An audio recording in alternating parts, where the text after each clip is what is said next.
Bu yolg'onchi dunyoga sizu biz bor yo'g'i 5 kunlik mehmonmiz. Ana shu yolg'onchi dunyoda insonning 2 donagina chin do'sti bo'lar ekan. Bittasi Alloh bo'lsa, ikkinchisi sizu bizni yorug' dunyoga keltirgan zotlar, onaizorlarimiz. Alloh sizu bizni ruhimizga parvona bo'ladi. Onalarimiz-chi? Onalarimiz hali tug'ilmasimizdan to o'zlari qabrga ketgunlaricha boshimizda parvonalar. Ilohim, o'tganlarini Alloh o'z rahmatiga olgan bo'lsin. Borlarini, umrlarini ziyoda qilsin. Yaxshi kunlarda, to'ylarda qo'llarini duoga ochib turganliklarini ko'rish sizu bizga ko'p yillarga nasib etsin. Oqibat degan bir gap bor dunyoda. Lekin oqibat bilan oqibatni ham farqi bo'lar ekan. Ona farzandiga beminnat oqibat qilar ekan. Farzandim mendan keyin qolsin, uni bo'ssin deb oqibat qilar ekan. Lekin farzandning oqibati omonat oqibat bo'lar ekan, minnatli oqibat bo'lar ekan.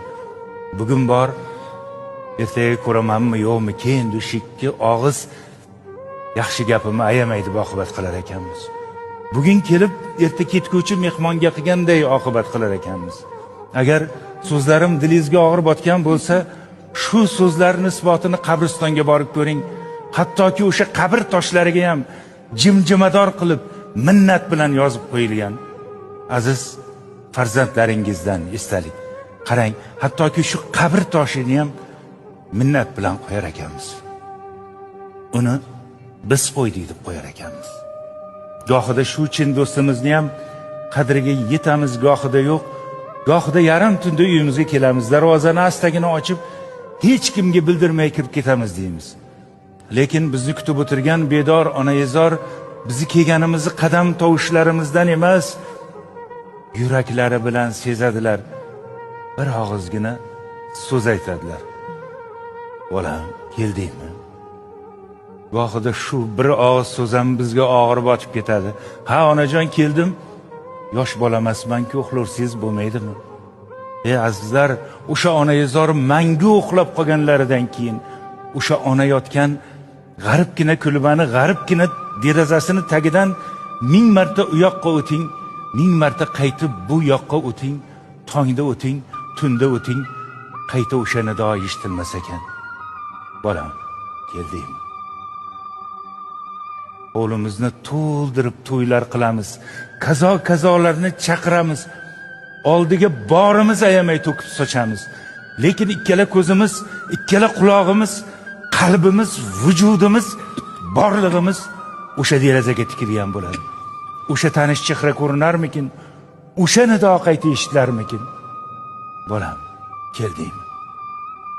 Yillar o'tib, yana o'sha darvoza oldiga yarim tunda kelamiz.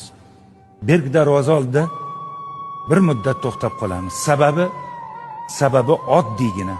O'sha topganimizni qo'shqo'llab qo'liga tutqazganimiz farzandlarimiz ham, jonimizdan ortiq suyganimiz suyukli yorlarimiz ham onaizorchalik bizni yarim tunga qadar, tongga qadar kutib o'tirishga toqatlari yetmay uxlab qolar ekan.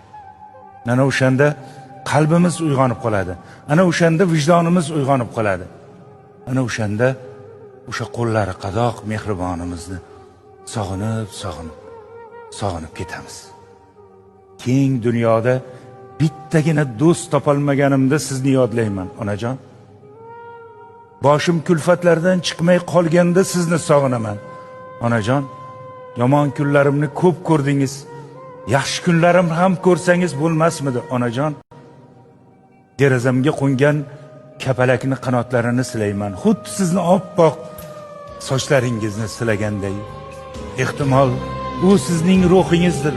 Tez kelib turing, meni qo'llab turing, onajon.